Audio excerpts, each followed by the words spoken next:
아들아, 엄마가 너에게 말하지 않았던 이야기가 있어.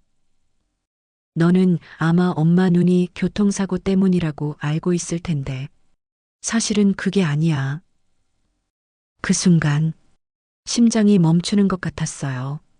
오늘 들려드릴 사연은 정말 마음이 무거워지는 이야기입니다. 한 분이 보내주신 사연인데요. 제목이 어머니의 마지막 편지 나는 몰랐습니다입니다. DJ님, 안녕하세요. 저는 이 글을 쓰면서도 손이 떨립니다. 목소리부터 떨리는 이분의 사연을 들어보시죠. 저는 올해 45세 남성입니다. 성공한 사업가로 살아왔고 아내와 두 아이를 둔 평범한 가정의 가장이었습니다. 아니, 평범하다고 착각하며 살았다고 해야겠네요. 제 어머니는 한쪽 눈이 없었습니다. 제가 기억하는 어머니는 항상 한쪽 눈에 검은 안대를 하고 계셨어요. 어릴 때 친구들이 물어보면 교통사고로 다치셨어라고 대답했습니다. 어머니께서 그렇게 말씀하셨거든요. 그때는 그게 전부인 줄 알았어요. 하지만 지금 돌이켜보면 어머니 표정에서 뭔가 말하지 못하시는 아픔이 있었던 것 같아요. 제가 그걸 눈치채지 못했을 뿐이었죠. 어린 시절의 기억들이 이어집니다. 아버지는 제가 5살 때 돌아가셨어요. 갑작스러운 심장마비였죠. 그 이후로는 어머니 혼자서 저를 키우셨어요. 어머니는 새벽 5시에 일어나서 공장에 가셨어요. 정밀 부품을 만드는 일이었는데 한쪽 눈으로 그런 정교한 작업을 하시는 게 얼마나 힘드셨을까요? 지금 생각해보면 어머니가 늘 눈을 비비고 계셨어요. 한쪽 눈으로만 작업하시느라 얼마나 피로하셨을까. 그때는 몰랐어요. 저녁에 집에 오시면 늘 지쳐 보이셨지만 절대 제 앞에서는 힘든 기색을 보이지 않으려고 하셨어요. 우리 아들 배고프지? 엄마가 맛있는 거 해줄게라고 하시면서 부엌에 들어가시는데 가끔 한숨 쉬시는 소리가 들렸어요. 우리 아들은 공부 잘해서 훌륭한 사람이 되어야 해. 엄마 같은 사람이 되면 안 되라고 항상 말씀하셨죠. 그때는 그냥 엄마가 나를 격려하는구나 생각했는데 지금 생각해보니 어머니 자신을 비하하시는 말이었네요. 학교 입학식, 운동회, 학예회. 다른 아이들 부모님들은 멋지게 차려입고 오시는데 우리 어머니는 늘 낡은 검정 원피스에 안대를 하고 계셨어요. 다른 엄마들이 화려한 옷에 예쁜 화장을 하고 오시는 걸 보면 정말 부러웠어요. 왜 우리 엄마는 저런 모습일까? 친구들이 쳐다보는 게 너무 싫었어요. 친구들이 너네 엄마 눈이 왜 그래? 하고 물어보면 얼굴이 빨개지면서 그냥 다쳤어라고 대답했어요. 그런 제 모습을 보신 어머니는 우리 아들이 창피해 하는구나라는 걸 아셨을 거예요. 하지만 아무 말씀 안 하셨어요. 초등학교 3학년 때였나요? 어머니가 학부모 상담을 오시는 날이었는데 저는 어머니께 엄마 꼭 와야 해? 다른 애들 엄마는 안 와도 된대라고 거짓말을 했어요. 어머니는 그래. 그럼 안 가도 되나? 하지만 선생님이 우리 아들 얘기해 주시면 좋을 텐데. 라고 망설이셨어요. 제가 괜찮아요. 나 혼자도 잘해요라고 하니까. 알았어. 우리 아들이 그렇다면. 라고 하시면서 포기하셨어요. 그날 어머니 표정이 많이 슬퍼 보이셨는데 저는 그냥 다행이다라고만 생각했어요. 중학교 시절에 더욱 심한 냉대 중학교에 들어가면서는 더 심했어요. 사춘기가 되니까 더욱 어머니가 부끄러웠거든요. 친구들이 집에 놀러 오겠다고 하면 정말 싫었어요. 엄마, 친구들 오는 날에는 밖에 나가 계시면 안 돼요? 라고 말한 적도 있었어요. 어머니는 왜, 엄마가 뭘 잘못했는데?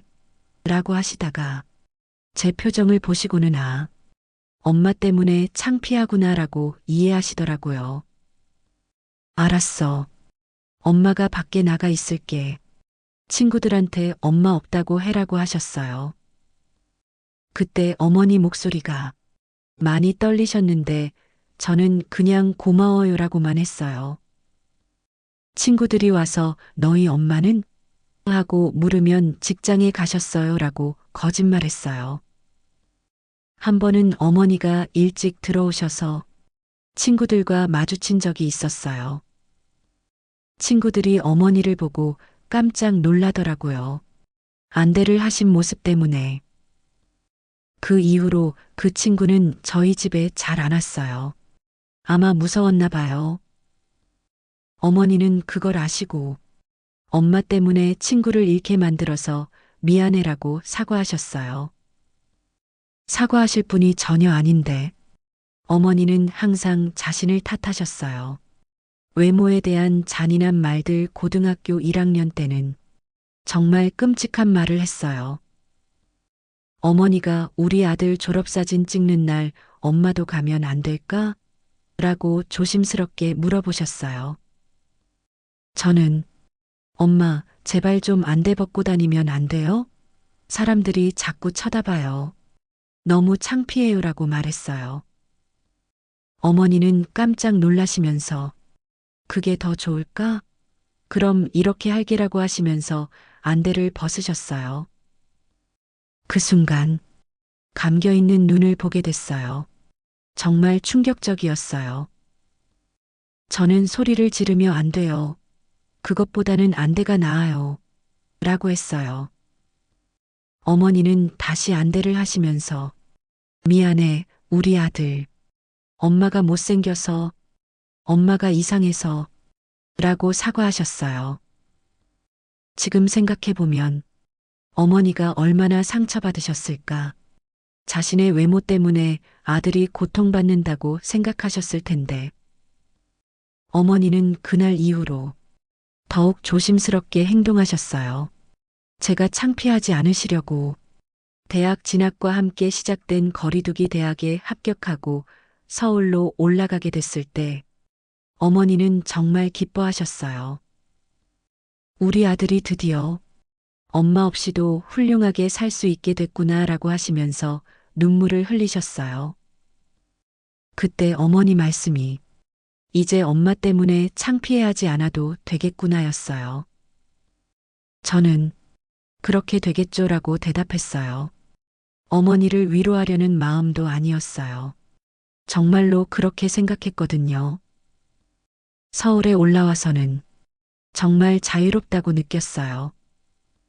누구도 제 어머니가 어떤 모습인지 모르니까 새로운 사람들과 만날 때 부담이 없었어요. 어머니는 매달 생활비를 보내주셨어요. 공장에서 받는 적은 월급에서 얼마나 아껴서 모은 돈이었을까요? 통장으로 돈이 들어올 때마다 고맙다는 생각보다는 당연하다는 생각이 먼저 들었어요. 어머니가 월급을 받으시면 당신 용돈은 거의 안 쓰시고 제 생활비를 먼저 챙기셨을 텐데 전화 통화에서 드러나는 냉정함 어머니는 한 달에 한두 번 전화하셨어요. 항상 조심스럽게 우리 아들 바쁜가? 잠깐만 얘기할까? 라고 시작하셨어요. 밥은 잘 먹고 있어? 아프지는 않고? 돈은 충분해? 친구들과는 잘 지내고? 라고 물어보셨어요. 저는 항상 네, 괜찮아요. 잘 지내고 있어요 라고 짧게 대답했어요. 어머니가 그래, 다행이다. 우리 아들이 건강하고 행복하면 엄마는 그걸로 충분해라고 하셨어요. 가끔 엄마도 잘 지내세요? 라고 물어보면 응, 엄마도 괜찮아.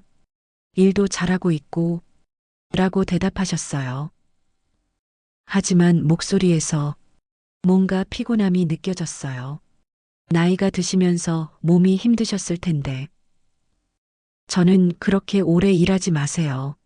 몸 상해요라고 말은 했지만 진심이 담기지 않은 말이었어요. 어머니는 엄마는 괜찮아. 우리 아들 뒷바라지 하는 게 행복해라고 하셨는데 저는 그런 말이 부담스럽기만 했어요. 방학에도 집에 가지 않는 핑계들 방학 때마다 어머니는 언제 집에 와? 라고 물어보셨어요. 저는 항상 핑계를 댔어요. 아르바이트 해야 해서 바빠요. 친구들과 여행 가기로 했어요. 공부할 게 많아서. 이런 식으로요. 사실은 집에 가기 싫었어요. 어머니를 보기가 여전히 부끄러웠거든요. 대학생이 되면서 만난 새로운 친구들, 그들의 부모님 얘기를 들을 때마다 위축됐어요. 우리 아버지는 회사 임원이세요. 우리 어머니는 학교 선생님이에요. 이런 얘기들을 들으면 저는 우리 어머니는 공장에서 일하시고 한쪽 눈이 없어요라고 말할 수가 없었어요. 그래서 거짓말을 했어요. 우리 어머니는 사무직에 다니세요라고 했죠.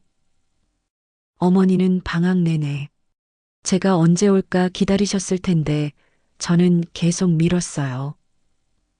가끔 정말 어쩔 수 없이 집에 가면 어머니는 정말 기뻐하셨어요. 며칠 전부터 제가 좋아하는 음식들을 준비하시고 우리 아들 왔구나라고 하시면서 행복해 하셨어요. 하지만 저는 빨리 다시 서울로 올라가고 싶었어요. 건강 악화의 신호들을 놓치다 대학교 2학년 겨울이었나요? 어머니가 전화해서 요즘 몸이 좀 안 좋아라고 하시더라고요. 어떻게 안 좋으세요? 라고 물어보니 그냥 피곤하고 가끔 어지럽고 나이가 드나 봐라고 하셨어요. 병원에 가보세요라고 했더니 병원비가 아까워서 그냥 약국 약 먹고 있어라고 하셨어요. 저는 그러세요. 몸 조심하세요라고만 했어요. 진짜로 걱정하는 마음이 있었다면 제가 병원비 드릴게요. 같이 병원에 가요라고 말했어야 했는데 어머니 목소리가 평소보다 많이 약하고 힘이 없으셨는데 저는 그냥 넘어갔어요. 몇 달 후에 다시 전화했을 때 병원에 갔더니 신장이 안 좋대. 투석을 받아야 할 수도 있대라고 하셨어요. 그때도 아, 그래요? 그럼 치료 잘 받으세요 라고만 했어요. 어머니가 우리 아들한테 걱정 끼치고 싶지 않아서 혼자 알아볼게. 너는 공부만 열심히 해라고 하시더라고요. 지금 생각해보면 어머니는 그때부터 많은 준비를 하고 계셨던 것 같아요. 제가 모르게 취업과 함께 더욱 멀어진 관계 졸업 후 좋은 회사에 취직했어요. 어머니는 정말 기뻐하셨죠. 전화로 소식을 전했을 때 어머니가 울면서 우리 아들이 드디어 성공했구나. 이제 걱정 없겠다. 엄마 같은 사람 안 되고 라고 하셨어요. 그 말에서 엄마 같은 사람이라는 표현이 마음에 걸렸어요. 어머니는 자신을 그렇게 생각하고 계셨구나. 하지만 저는 어머니를 위로하기보다는 이제 정말 독립할 수 있겠구나라는 생각이 먼저 들었어요. 회사 동료들과 어울리면서 우리 부모님 얘기가 나올 때마다 여전히 거짓말을 했어요. 우리 아버지는 일찍 돌아가셨고 어머니는 교직에 계세요라고 했어요. 왜 그런 거짓말을 했을까요? 어머니의 희생과 노고를 부끄러워한 거죠. 어머니는 여전히 가끔 전화하셨지만 저는 점점 더 귀찮아했어요. 엄마, 저 바빠요. 회사 일이 많아서 야근도 많이 하고 라고 하면서 빨리 끊곤 했죠. 어머니는 그래, 우리 아들 바쁘지. 몸만 건강해라. 엄마는 괜찮으니까 걱정하지 마라고 하시면서 항상 이해해 주셨어요. 그런 어머니의 배려를 당연하게 받아들였어요. 결혼 준비 과정에서의 배신 몇 년 후 결혼을 하게 됐어요. 지금의 아내를 만나서 결혼 준비를 하고 있었죠. 아내 부모님은 대학 교수님들이셨어요. 정말 지적이고 품이 있으신 분들이었어요. 처음 만났을 때부터 사위가 될 사람의 가정 배경은 어떤가? 라는 관심을 보이셨어요. 저는 정말 고민이 많았어요. 어머니를 어떻게 소개해야 할까? 한쪽 눈이 없고 공장에서 일하는 어머니를 교수님 부모님 앞에 어떻게 세울 수 있을까? 며칠 동안 고민하다가 정말 끔찍한 결정을 했어요. 어머니께 전화해서 엄마 상견례는 엄마가 안 오시는 게 좋을 것 같아요라고 말했어요. 어머니는 깜짝 놀라시며 왜 우리 아들 결혼하는데 엄마가 왜 빠져? 그럴 수는 없지라고 하셨어요. 저는 상대방 부모님이 좀 까다로우시고 첫인상이 중요해서 나중에 따로 뵙게 해드릴게요라고 거짓말했어요. 어머니는 한참 동안 말이 없으시더니 엄마 때문에 창피한 거구나라고 말씀하셨어요. 그게 아니에요. 그냥 절차상 라고 변명했지만 어머니는 이미 다 아셨을 거예요. 알겠어. 우리 아들이 그렇게 하고 싶다면 엄마는 안 가면 되라고 하셨어요. 목소리가 정말 많이 쓸쓸하셨어요. 하지만 저는 그때도 다행이다라고 생각했어요. 결혼식에서의 모욕 상견례는 무사히 끝났어요. 아내 부모님들도 만족해 하셨고 저는 안도했어요. 결혼식 준비를 하면서도 어머니를 어떻게 처리할지 고민이 많았어요. 결국 어머니를 뒷자리에 앉혀드렸어요. 신랑 어머니 자리가 아니라 일반 하객 자리에. 혹시 누가 신랑 어머니가 왜 저래요? 라고 물어볼까 봐서였어요. 어머니는 그날도 그냥 조용히 앉아 계셨어요. 새 검정 옷을 입고 오셨는데 여전히 안대를 하고 계셨어요. 축하한다는 말씀도 우리 아들 정말 잘생겼다. 신부도 예쁘고 행복해라라고 조용히 하시고 하객들이 사진을 찍자고 할 때 어머니도 같이 찍으세요라고 하면 아니야. 나는 괜찮아. 너희끼리 찍어라고 하셨어요. 웨딩 사진 촬영할 때도 저는 어머니는 나중에 따로 찍어요라고 했어요. 어머니는 응 그래. 엄마는 사진 잘 안 나와. 너희만 예쁘게 찍어라고 하시면서 멀리서 지켜보고만 계셨어요. 그날 어머니가 얼마나 외로우셨을까요? 자신의 아들 결혼식에서 구경꾼처럼 앉아 계셔야 했던 어머니 마음이. DJ님, 1막은 여기서 끝입니다. 하지만 제가 얼마나 냉정한 아들이었는지 이건 시작에 불과했어요. 2막 어머니의 마지막 편지. 결혼 후에는 연락이 더욱 뜸해졌어요. 신혼생활에 바쁘다는 핑계로 어머니께 안부 전화를 거의 하지 않았어요. 한 달에 한 번 정도. 그것도 의무감에 드리는 정도였죠. 어머니는 여전히 조심스럽게 우리 아들 바쁘지? 잠깐만 얘기할까? 라고 시작하셨어요. 결혼 생활은 어떠니? 며느리는 착하지? 너희 잘 지내고 있지? 라고 물어보셨어요. 저는 항상 네, 잘 지내요. 걱정하지 마세요라고 짧게 대답했어요. 아내에게는 우리 어머니는 좀 조용하신 분이야. 자주 안 만나도 되라고 말했어요. 사실은 아내가 어머니를 보고 놀랄까 봐서였어요. 첫째 아이와 관련된 냉정함. 결혼 1년 후 첫째가 태어났어요.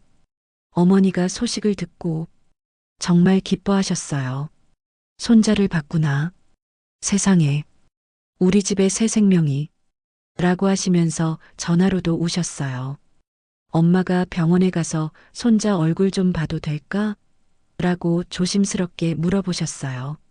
저는 아이가 아직 어려서 면회 제한이 있어요. 나중에 좀 더 클 때, 라고 거절했어요. 사실은 아내 부모님이 매일 오시는데 어머니까지 오시면 비교가 될까 봐서였어요. 어머니는 그래, 아이 건강이 제일 중요하지. 엄마는 언제든 괜찮아라고 하시면서 이해해 주셨어요. 몇 개월 후에야 어머니가 처음으로 손자를 보셨어요. 그때 어머니 표정을 평생 잊을 수 없어요. 한쪽 눈으로 손자를 바라보시면서 정말 행복해 하셨어요. 세상에 이렇게 예쁜 아이가 정말 천사 같아. 우리 아들 닮아서 잘생겼어라고 중얼거리셨어요. 손자를 안고 계시는데 눈물이 계속 흘러내리시더라고요. 엄마가 못생긴 할머니라서 우리 손자가 무서워하면 어떡하지? 라고 걱정하셨어요. 하지만 아이는 어머니를 무서워하지 않았어요. 오히려 어머니 품에서 편안해하는 것 같았어요. 어머니는 그 모습을 보시고 다행이다. 우리 손자가 할머니를 싫어하지 않는구나라고 안도하셨어요. 그런데 저는 그런 어머니가 여전히 부담스러웠어요. 어머니는 제 눈치를 보시며 엄마가 너무 자주 오면 며느리가 피곤하겠다. 가끔만 와도 괜찮아라고 하셨어요. 둘째 아이 출산 그리고 더욱 심한 배제. 2년 후 둘째가 태어났을 때도 마찬가지였어요. 어머니는 정말 보고 싶어 하셨지만 저는 또다시 핑계를 댔어요. 산후조리원에 있어서 면회가 어려워요. 아내가 너무 피곤해해서요. 아이가 감기에 걸려서 항상 뭔가 이유를 만들어서 어머니가 오시는 걸 미뤘어요. 어머니는 그래, 산모 건강이 제일 중요하지. 엄마는 언제든 기다릴 수 있어라고 이해해 주셨어요. 반면에 아내 부모님은 매일같이 오셨어요.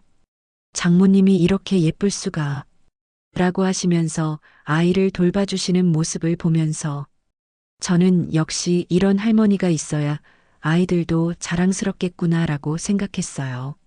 어머니와 아내 어머님을 비교하고 있었던 거죠. 아이들에게 전해진 편견. 아이들이 조금 크고 나서는 더 심각한 일들이 벌어졌어요. 첫째가 4살쯤 됐을 때 어머니가 오신 날이었어요. 아이가 어머니를 보고 할머니 눈이 왜 그래요? 라고 물어봤어요. 저는 당황해서 할머니가 아프셔서 그래. 무서우니까 가까이 가면 안 되라고 말했어요. 정말 끔찍한 말을 했어요. 어머니는 그 말을 들으시고 얼마나 상처받으셨을까요? 아이가 할머니 무서워요라고 하자 어머니는 그래, 할머니가 무섭구나. 할머니가 멀리 있을게라고 하시면서 뒤로 물러서셨어요. 그 이후로 어머니는 아이들과 거리를 두셨어요. 오셔도 멀리서만 바라보시고 아이들이 무서워할까봐 가까이 오시지 않았어요. 둘째도 마찬가지였어요. 어머니를 보면 저 할머니 무서워라고 하더라고요. 제가 그렇게 가르쳤으니까요. 어머니의 건강 악화를 외면하다. 몇 년이 지나면서 어머니 목소리가 많이 약해지셨어요. 전화할 때마다 기침을 자주 하시고 말씀도 느려지셨어요. 요즘 몸이 많이 안 좋아. 병원에 자주 다니고 있어라고 하셨는데 저는 여전히 몸 조심하세요라는 말만 했어요. 병원비는 괜찮으세요? 라고 물어보니 좀 부담스럽긴 하지만 어쩔 수 없지라고 하셨어요. 그때 제가 도와드릴게요라고 말했어야 했는데 그렇겠네요. 건강보험도 있으니까 괜찮으실 거예요라고 그냥 넘어갔어요. 어머니가 병원에서 투석을 받아야 할 수도 있다고 하네라고 말씀하셨을 때도 아, 그래요? 의사 선생님 말씀 잘 들으세요라고만 대답했어요. 신장 투석이 얼마나 힘든 치료인지도 몰랐고 관심도 없었어요. 어머니의 마지막 몇 년, 작년부터는 어머니가 전화를 거의 안 하셨어요. 제가 가끔 안부 전화를 드리면 괜찮아. 우리 아들 바쁜데 걱정하지 말라고 하셨어요. 목소리가 정말 많이 약해져 있었어요. 마치 바람이 불면 꺼질 것 같은 목소리였어요. 엄마, 많이 아프세요? 라고 물어보면 나이가 드니까 어쩔 수 없지라고 하셨어요. 병원 치료는 잘 받고 계세요? 라고 하니 응, 열심히 받고 있어. 우리 아들 걱정하지 말라고 하셨어요. 하지만 저는 진짜로 걱정하지 않았어요. 그냥 의례적으로 묻는 정도였죠. 마지막 몇 번의 통화에서 어머니는 자꾸 우리 아들 사랑한다고 하셨어요. 엄마가 우리 아들 정말 사랑한다. 그거 알지? 라고 하시면서 저는 네, 알아요라고 대답했지만 진심이 아니었어요. 어머니의 그런 말들이 부담스럽기만 했어요. 그 운명의 전화. 한 달 전 새벽 3시에 전화가 왔어요. 병원에서였어요. 환자 보호자이신가요? 어머님이 응급실에 계십니다. 빨리 오세요라고 하더라고요. 무슨 일이에요? 라고 물어보니 의식을 잃고 쓰러지셨습니다. 상태가 위중합니다라고 했어요. 그제야 저는 심각성을 깨달았어요. 급하게 병원으로 달려갔는데 어머니는 중환자실에 계셨어요. 의사 선생님이 환자분이 오래전부터 신장 기능이 많이 떨어져 있으셨어요. 투석도 제대로 안 받으신 것 같고 라고 하시더라고요. 왜 가족분들이 몰랐을까요? 이 정도면 혼자 생활하기 어려운 상태였을 텐데 라고 하셨어요. 저는 할 말이 없었어요. 제가 관심이 없었으니까 몰랐던 거죠. 중환자실에서의 마지막 시간들, 어머니는 며칠 동안 의식을 잃고 계셨어요. 저는 매일 병원에 갔지만 어머니는 깨어나지 못하셨어요. 간호사가 계속 아들 찾으셨어요. 의식 잃기 전까지 우리 아들 오나? 우리 아들 이라고 하셨어요 라고 말해줬어요. 그 말을 듣고 가슴이 찢어지는 것 같았어요. 마지막 순간까지도 어머니는 저를 찾으셨구나. 제가 평소에 자주 찾아뵀다면, 자주 안부를 여쭤봤다면, 어머니가 이렇게 혼자 아파하시지 않으셨을 텐데, 의사가 더 이상 치료 효과를 기대하기 어렵습니다. 마지막 인사를 하세요라고 하셨어요. 저는 어머니 손을 잡고, 엄마 미안해요. 정말 미안해요라고 계속 말했어요. 어머니는 끝까지 깨어나지 못하셨어요. 어머니의 집 정리.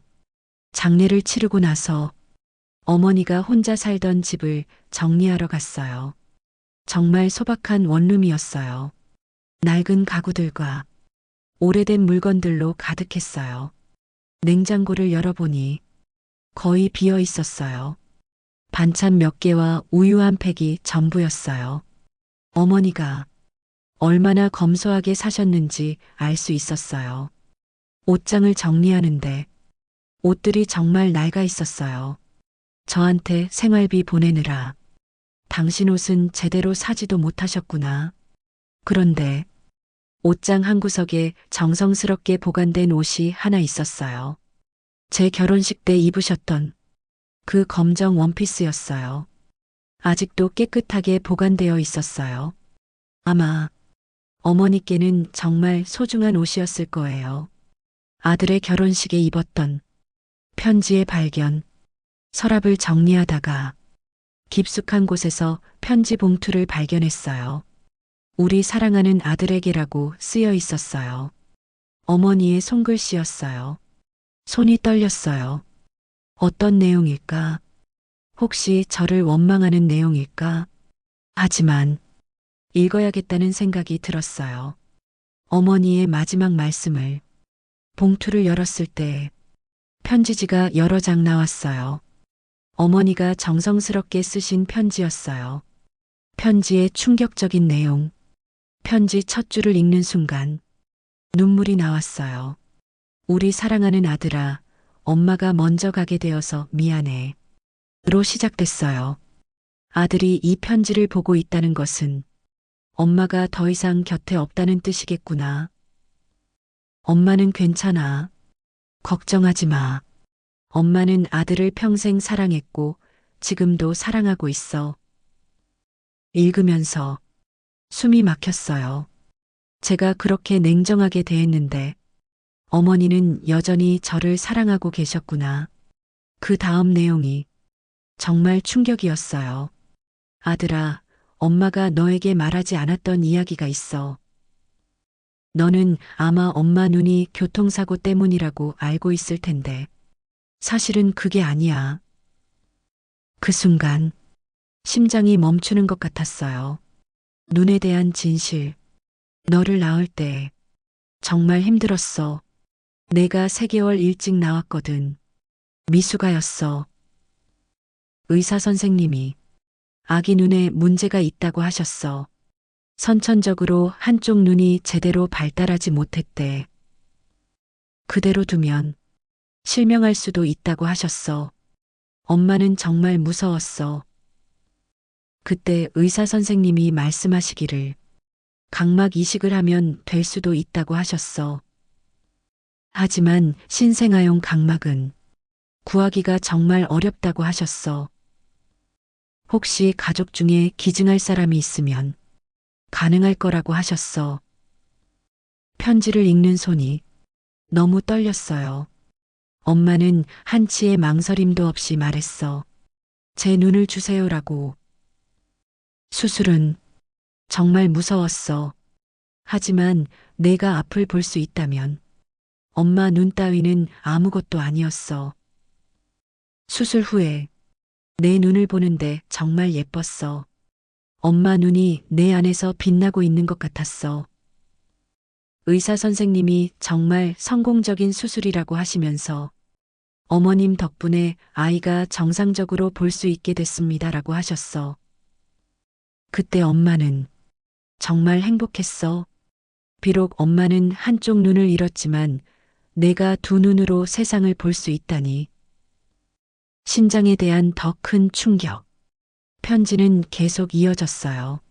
너를 낳고 몇 년 후 너에게 또 다른 문제가 생겼어. 내가 7살 때였어. 넌 기억 못할 거야. 너무 어렸으니까. 갑자기 너무 아프다고 하더니 병원에서 급성 신부전이라고 하더라고. 의사 선생님이 신장 이식을 받지 않으면 생명이 위험하다고 하셨어. 그때도 엄마는 망설이지 않았어. 제 신장을 주세요라고 했어. 7살 때 그런 일이 있었다고? 저는 전혀 기억이 나지 않았어요. 수술 후에 넌 금세 건강해졌어. 뛰어다니고 웃고 정말 예쁜 아이로 자랐어. 엄마는 한쪽 신장으로 살게 됐지만 너만 건강하면 그걸로 충분했어. 그 후로도 엄마는 계속 정기검진을 받아야 했어. 몸도 많이 약해졌고. 하지만 절대 내 앞에서는 힘든 기색을 보이지 않으려고 했어. 편지를 읽으면서 저는 바닥에 주저앉았어요. 제가 지금 이렇게 살아있는 것도 세상을 볼 수 있는 것도 모두 어머니 덕분이었구나. 어머니의 마지막 말씀. 편지의 마지막 부분에는 어머니의 마지막 당부가 있었어요. 아들아, 엄마는 후회하지 않아. 내 눈을 위해 내 눈을 준 것, 내 생명을 위해 내 신장을 준 것, 전혀 후회하지 않아. 그게 엄마의 선택이었고, 엄마의 사랑이었어. 너무 자책하지 마. 엄마는 정말 행복했어. 내가 훌륭하게 자라준 것만으로도 엄마 인생은 충분히 의미 있었어. 사랑한다. 우리 아들아. 정말 정말 사랑해. 편지를 다 읽고 나서 저는 한동안 움직일 수가 없었어요. 45년 동안 제가 뭘 하고 살았던 건지, 어머니의 희생을 전부 부끄러워하고 살았다니. DJ님, 이 막은 여기서 끝입니다. 하지만 제 진짜 지옥은 이제 시작이었어요. 산막 무너지는 일상과 깊어지는 자책. 편지를 읽고 난 후 제 일상이 완전히 무너졌어요. 며칠 동안 어머니 집에서 나오지 못했어요. 아내가 전화해서 어디 있어? 집에 와라고 했지만 어떤 얼굴로 집에 가겠어요. 거울을 볼 때마다 제 눈이 어머니 눈이라는 걸 생각하니까 견딜 수가 없었어요. 이 눈으로 어머니를 그렇게 부끄러워했다니. 제가 숨 쉬고 있는 것, 심장이 뛰고 있는 것, 모든 게 어머니의 희생 때문인데 저는 그 희생을 평생 부끄러워하며 살았어요. 회사에서의 붕괴. 일주일 만에 겨우 회사에 나갔는데 일에 집중할 수가 없었어요. 책상에 앉아 있으면 계속 어머니 목소리가 들리는 것 같았어요. 우리 아들, 밥은 잘 먹고 있어? 공부는 힘들지 않아? 몸만 건강해라. 회의 중에도 갑자기 눈물이 나올 것 같아서 화장실로 뛰어가곤 했어요. 동료가 괜찮아? 어머님 돌아가셔서 힘들겠지만 라고 하는데 어떻게 설명하겠어요. 제가 괴물 같은 아들이었어요 라고 할 수도 없고 프레젠테이션을 하다가 갑자기 어머니가 우리 아들이 성공했구나 라고 기뻐하시던 모습이 떠올랐어요. 그 순간 목이 메어서 말을 계속할 수가 없었어요. 죄송합니다. 잠깐만요. 라고 하면서 회의실을 나갔는데 복도에서 한참 동안 울었어요. 상사가 휴가를 좀 써. 일은 우리가 처리할 테니까라고 하더라고요. 하지만 집에 있으면 더 괴로운데 어떻게 휴가를 쓰겠어요. 가족들에게 진실을 털어놓다. 결국 아내와 아이들에게 모든 걸 털어놨어요. 아내에게 편지 내용을 다 보여주면서 내가 얼마나 끔찍한 아들이었는지 알겠어? 라고 했어요. 아내는 정말 충격받더라고요. 정말 그런 일이 있었어? 라고 하면서 믿기지 않아 하더라고요. 그럼 당신 눈이 어머니 눈이라는 거야? 당신이 살아있는 것도 어머니 신장 때문이고? 라고 물어보더라고요. 저는 고개를 끄덕일 수밖에 없었어요. 아내는 한동안 말이 없더니 그럼 우리가 어머니한테 너무 심했네라고 하면서 울기 시작했어요. 내가 어머니를 더 잘 모셨어야 했는데 어머니가 그런 희생을 하셨는데 라고 하면서 자책하더라고요. 아이들과의 고통스러운 대화. 아이들에게도 진실을 말해줘야 했어요. 아빠 눈은 할머니가 주신 거야. 할머니가 아빠를 위해서 자신의 눈을 주셨어라고 말했어요. 첫째가 정말이야? 그럼 아빠가 할머니 덕분에 볼 수 있는 거야?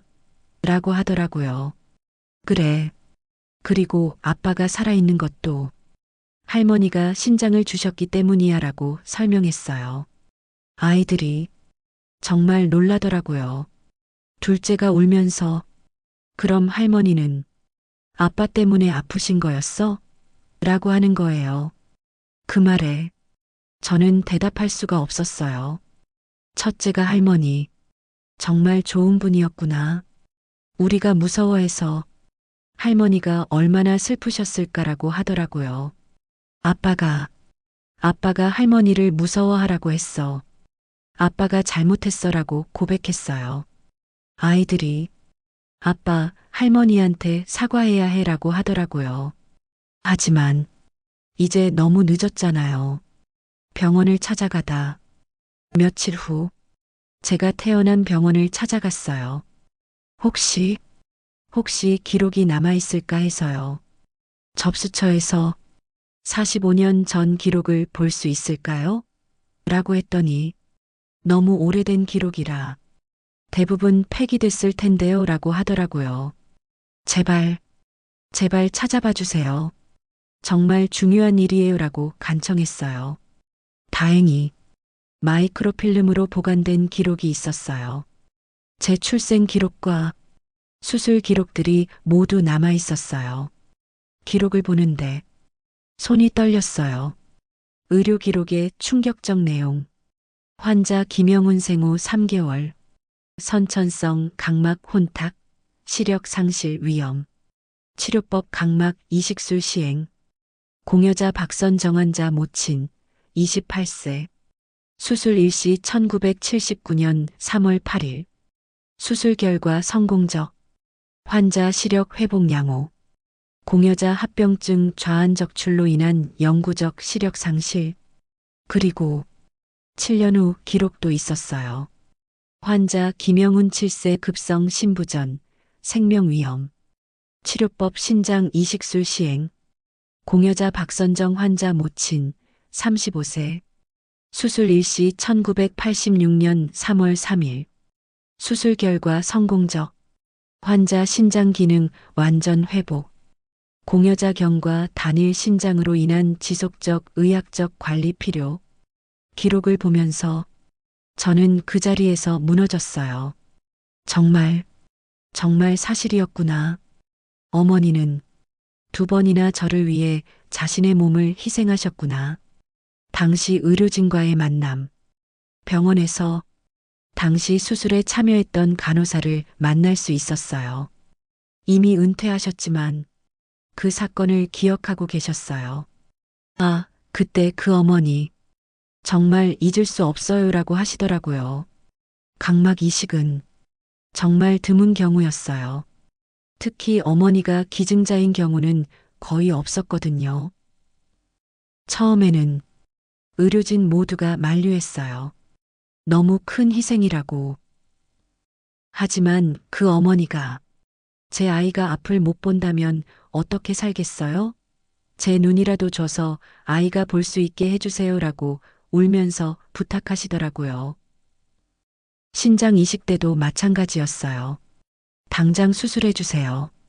우리 아이가 죽으면 어떡해요라고 하시면서 수술 후에도 어머니는 자신의 고통보다는 아이 걱정만 하셨어요. 우리 아들 괜찮죠? 앞으로 잘 살 수 있죠? 라고 계속 물어보시더라고요. 정말 위대한 어머니셨어요. 그런 분을 본 적이 없었어요. 어머니 직장 동료들과의 만남.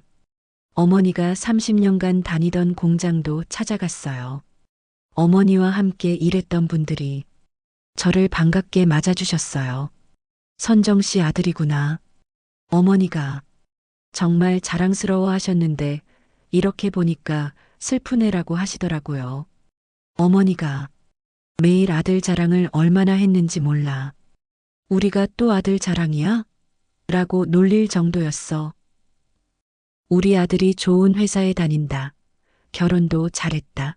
손자들이 예쁘다. 하루 종일 그 얘기만 하셨어. 한쪽 눈으로 정밀 작업을 하시느라 얼마나 고생하셨는지 우리가 다 알고 있었어. 그래도 아들 얘기만 나오면 얼굴이 환해지셨어. 몸이 안 좋으시면서도 야근을 마다하지 않으셨어. 우리 아들 생활비 보내야 한다고 하시면서 우리가 몸 상한다고 말려도 우리 아들이 고생하면 안 된다고 하시더라고. 공장분들 얘기를 들으면서 더욱 괴로워졌어요. 어머니가 그렇게 저를 자랑스러워 하셨는데 저는 어머니를 부끄러워했다니. 병원에서 들은 어머니의 마지막 나날들. 어머니가 마지막에 다니셨던 병원도 갔어요. 신장내과 간호사들도 어머니를 잘 기억하고 계셨어요. 정말 인내심이 강한 환자셨어요. 투석받을 때도 아프다는 소리를 안 하시려고 하셨어. 다른 환자분들은 아프다고 하소연도 하시고 가족들한테 투정도 부리시는데 그분은 혼자 와서 혼자 받고 혼자 가시더라고요. 가족분은 한 번도 같이 오신 적이 없어서 혼자 사시나 보다 했어요. 그런데 아들 얘기는 정말 많이 하셨어요. 우리 아들이 성공했다. 손자들이 예쁘다. 아들분 자랑을 정말 많이 하셨어요. 마지막 몇 달은 정말 많이 아프셨을 텐데, 그래도 아들한테는 말하지 말라고 당부하셨어요. 우리 아들이 걱정할까봐라고 하시면서 그 말을 듣고 저는 병원 복도에서 한참을 울었어요. 어머니가 마지막 순간까지도 저를 걱정하셨구나. 꿈속에서 만난 어머니. 그날 밤 꿈에서 어머니를 만났어요. 어머니는 젊은 시절 모습이었어요. 두 눈이 다 있으시고 건강한 모습으로 우리 아들아라고 하시면서 저를 안아주셨어요. 저는 꿈속에서 엄마 미안해. 정말 미안해. 나는 정말 나쁜 아들이었어라고 계속 울었어요. 어머니는 괜찮아, 우리 아들. 엄마는 괜찮아. 엄마는 정말 행복했어라고 하시면서 제 머리를 쓰다듬어 주셨어요. 너무 자책하지 마. 엄마가 그렇게 하고 싶어서 한 거야. 사랑해서 한 거야. 엄마가 준 눈으로 세상을 예쁘게 봐라. 엄마가 준 생명으로 행복하게 살아라. 그게 엄마에 대한 가장 큰 효도란다. 꿈에서 깨고 나서 베개가 눈물로 완전히 젖어 있었어요. 하지만 조금은 위로가 됐어요. 어머니가 정말 저를 용서해 주시는 것 같아서 직장에서의 고백, 회사에 나가서 동료들에게 어머니 이야기를 했어요. 처음에는 우리 어머니는 교직에 계셨다고 거짓말했던 제가 부끄러워서 사실 우리 어머니는 공장에서 일하셨어요. 그리고 저를 위해 눈과 신장을 주셨어요 라고 고백했어요. 동료들이 정말 놀라더라고요. 그런 일이 있었어? 정말 대단한 어머니시네라고 하면서 그런데 왜 그동안 말 안 했어? 라고 물어보더라고요. 부끄러워서요. 제가 정말 바보였어요 라고 대답했어요. 그 이후로 회사에서 저를 보는 시선이 달라졌어요. 동정하는 시선이 아니라 어머니를 존경하는 시선으로 후배들이 선배님 어머니 같은 분이 계셔서 부러워요라고 하더라고요. 그제야 어머니가 부끄러운 분이 아니라 자랑스러운 분이었다는 걸 깨달았어요. 사회복지관에서의 봉사, 어머니를 위해 뭔가 해야겠다는 생각이 들었어요. 혈액 기증을 시작했어요. 어머니가 저에게 생명을 주셨으니 저도 누군가에게 도움이 되고 싶어서요. 장기 기증 서약도 했어요. 어머니처럼 누군가를 살릴 수 있다면 시각장애인 복지관에도 정기 후원을 시작했어요. 어머니가 저를 위해 시력을 잃으셨으니까 다른 분들은 그런 고통을 덜 겪었으면 해서요. 주말마다 복지관에 가서 봉사활동도 했어요. 시각장애인분들과 대화하면서 어머니의 고통을 조금이나마 이해할 수 있었어요. 한쪽 눈으로 30년간 일하시면서 저를 키우신 어머니가 얼마나 힘드셨을지 어머니에게 드리는 매일의 기도, 매일 어머니 사진 앞에서 이야기해요. 엄마, 오늘도 엄마가 주신 눈으로 아름다운 것들을 많이 봤어요. 엄마가 주신 생명으로 오늘도 열심히 살았어요. 사랑한다고 생전에 말하지 못해서 정말 미안해요. 이제라도 매일 말할게요. 사랑해요, 엄마. 아이들도 할머니께 매일 인사해요. 할머니, 오늘 학교에서 칭찬받았어요. 할머니 덕분에 아빠가 우리를 볼 수 있어서 감사해요라고. 저는 이제 어머니가 부끄럽지 않아요. 오히려 정말 자랑스러워요. 이런 위대한 어머니의 아들이라는 게. DJ님, 3막은 여기서 끝입니다. 사막 어머니의 사랑을 이어가며 어머니가 돌아가신 지 6개월이 지났을 때였어요. 저는 조금씩 마음을 정리하기 시작했어요. 울기만 해서는 어머니께 정말 죄송한 일이겠다는 생각이 들었거든요. 어머니가 마지막 편지에서 너무 자책하지 말라, 행복하게 사는 게 가장 큰 효도라고 하셨잖아요. 그래서 어머니를 위해, 그리고 어머니의 희생을 헛되게 하지 않기 위해 제대로 살아야겠다고 결심했어요. 어머니 이름으로 장학금 설립. 가장 먼저 어머니 이름으로 장학금을 만들었어요. 박선정 어머니 희생 장학금이라는 이름으로 형편이 어려운 학생들을 돕기 시작했어요. 특히 한부모 가정의 아이들을 우선으로 선정했어요. 어머니처럼 혼자 아이를 키우는 부모들을 돕고 싶어서요. 장학금 전달식에서 저는 어머니의 이야기를 했어요. 이 장학금은 자신의 모든 것을 자식을 위해 희생하신 한 어머니의 이름으로 만들어졌습니다라고. 여러분도 부모님의 사랑을 잊지 마시고 열심히 공부해서 훌륭한 사람이 되시기 바랍니다라고 말했어요. 학생들이 정말 진지하게 들어주더라고요.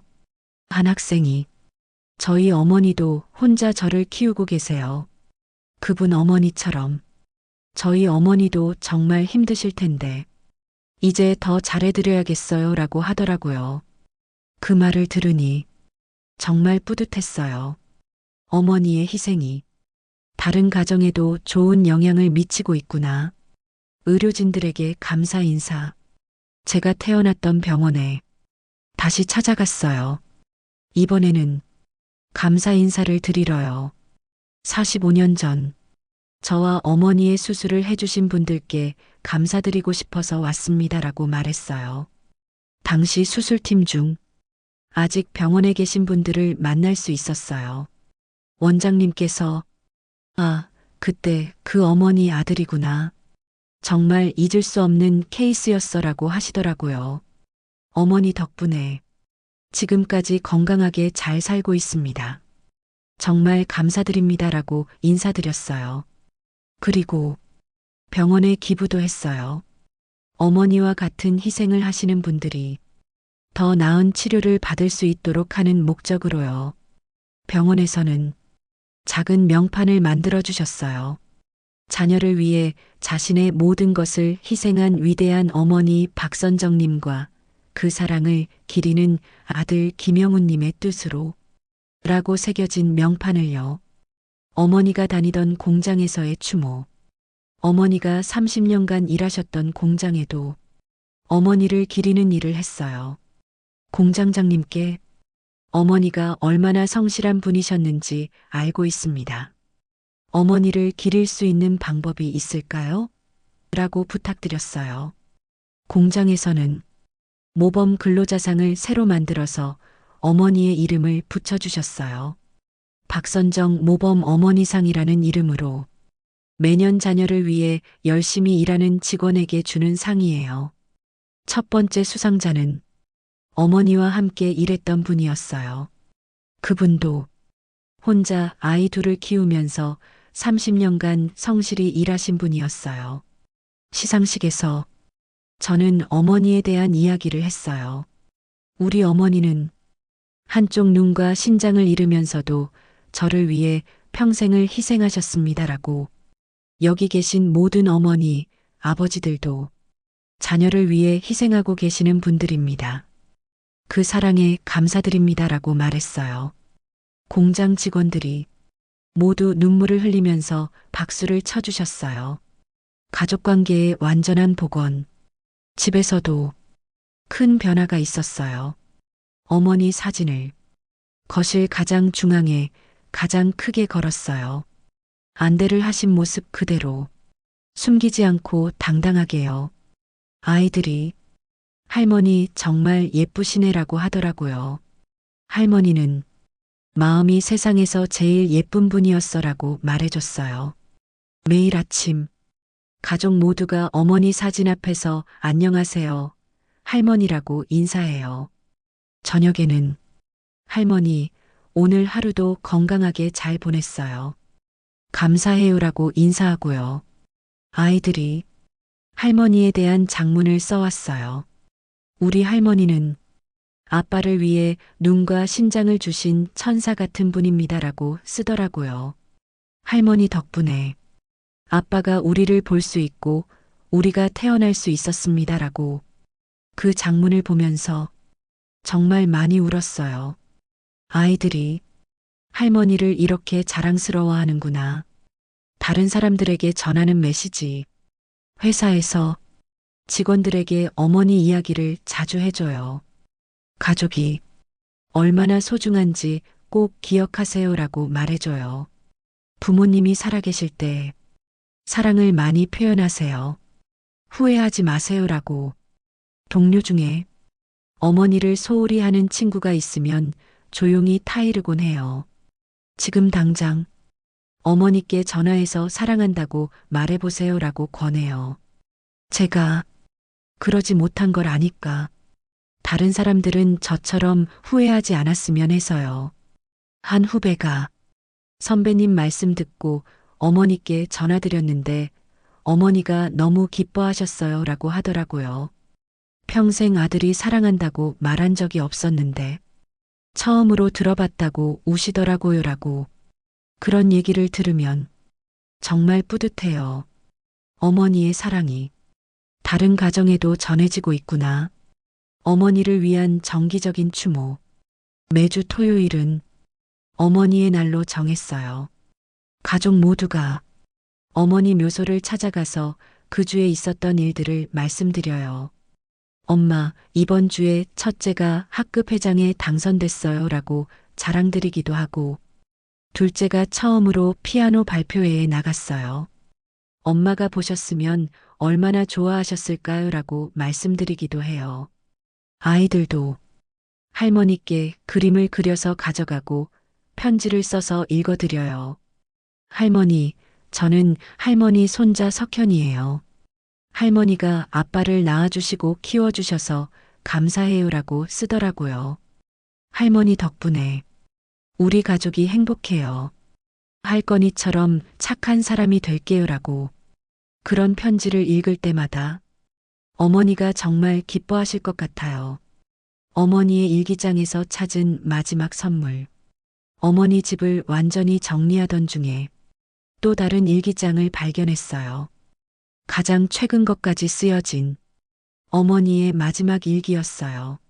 마지막 페이지에는 이런 내용이 있었어요. 2023년 12월.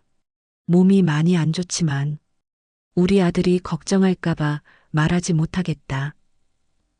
오늘도 우리 아들 생각을 했다. 얼마나 잘 살고 있을까? 손자들은 건강할까? 내가 죽어도 우리 아들이 너무 슬퍼하지 않았으면 좋겠다. 나는 정말 행복했다.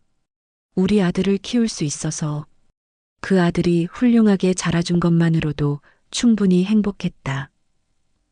내 눈과 심장을 우리 아들에게 줄 수 있어서 감사했다. 그게 내가 할 수 있는 가장 큰 사랑이었다. 우리 아들아, 엄마는 정말 자랑스럽다. 너를 낳아서, 너를 키워서 정말 자랑스럽다. 일기를 읽으면서 또다시 눈물이 멈추지 않았어요. 어머니는 마지막 순간까지도 저를 사랑하고 계셨구나. 의료진과 함께하는 장기 기증 홍보. 어머니의 이야기가 언론에도 알려졌어요. 한 방송국에서 다큐멘터리를 만들고 싶다고 연락이 왔어요. 자식을 위해 자신의 장기를 기증한 어머니의 이야기를 통해 가족 사랑의 의미를 전하고 싶다고 하더라고요. 처음에는 어머니의 사생활이 알려지는 게 부담스러웠어요. 하지만 어머니의 사랑이 더 많은 사람들에게 전해질 수 있다면 좋은 일이라고 생각했어요. 다큐멘터리가 방송된 후 정말 많은 분들이 연락을 주셨어요. 저희도 부모님께 더 잘해드려야겠다는 생각이 들었습니다라고 하시면서 장기 기증에 대해서도 다시 한번 생각해 보게 됐습니다라고 하시는 분들도 많았어요. 병원에서도 저에게 장기 기증 홍보 활동을 부탁하셨어요. 어머니의 이야기만큼 감동적인 사례는 없다고 하시면서 국가 차원의 인정. 얼마 후 정말 놀라운 일이 있었어요. 보건복지부에서 어머니를 모범 장기 기증자로 선정해서 추서하겠다고 연락이 온 거예요. 자녀를 위해 2번에 걸쳐 장기를 기증한 사례는 전례가 없는 숭고한 모성애의 표본이라고 평가해 주셨어요. 시상식에서 저는 어머니를 대신해서 상을 받았어요. 이 상은 평생 자식을 위해 희생하신 모든 부모님들께 드리는 상입니다라고 말했어요. 우리 어머니만 특별한 게 아니라 세상의 모든 부모님들이 이런 사랑을 갖고 계십니다라고 수상 소감에서 저는 이렇게 말했어요. 저는 45년 동안 어머니의 사랑을 당연하게 여기며 살았습니다. 심지어 부끄러워하기도 했습니다. 하지만 이제 어머니가 얼마나 위대한 분이셨는지 압니다. 그리고 그 사랑에 보답하며 살겠습니다. 전국 순회 강연. 그 이후로 전국 각지에서 강연 요청이 들어왔어요. 학교, 기업, 종교단체, 정말 많은 곳에서 어머니 이야기를 해달라고 하셨어요. 처음에는 부끄럽고 떨렸어요. 제가 얼마나 나쁜 아들이었는지 고백해야 하니까. 하지만 어머니의 사랑을 전하는 일이라고 생각하니까 용기가 났어요. 강연에서 저는 솔직하게 모든 걸 말했어요. 제가 어머니를 어떻게 대했는지, 얼마나 부끄러워했는지, 그리고 뒤늦게 깨달은 어머니의 사랑에 대해서 청중들이 정말 진지하게 들어주셨어요. 강연이 끝나면 많은 분들이 눈물을 흘리며 다가와서 이야기해 주셨어요. 저도 부모님께 잘못했던 것들이 생각나네요. 오늘 당장 부모님께 전화드려야겠어요. 라고 하시면서 어머니 박물관 설립. 1년 후 정말 특별한 일이 생겼어요. 제가 살고 있는 지역에서 모성애 기념관을 만들겠다고 발표한 거예요. 어머니의 이야기를 중심으로 한 기념관이었어요. 기념관에는 어머니의 사진, 편지, 일기장이 전시되고 장기 기증에 대한 교육 프로그램도 운영되고 가족 사랑에 대한 체험 공간도 마련될 예정이라고 했어요. 개관식에서 저는 이렇게 말했어요. 이 기념관이 단순히 우리 어머니만을 기리는 곳이 아니기를 바랍니다. 세상의 모든 부모님들의 숭고한 사랑을 기리는 곳이 되기를 바랍니다. 그리고 이곳을 찾는 모든 분들이 가족의 소중함을 깨닫고 돌아가시기를 바랍니다. 아이들에게 전해지는 사랑. 이제 저희 아이들은 자랑스럽게 할머니 이야기를 해요. 학교에서 우리 할머니는 아빠를 위해 눈과 신장을 주신 분이에요라고 자랑한다고 해요. 친구들이 정말 너희 할머니 대단하시네라고 하면서 부러워한다고 하더라고요.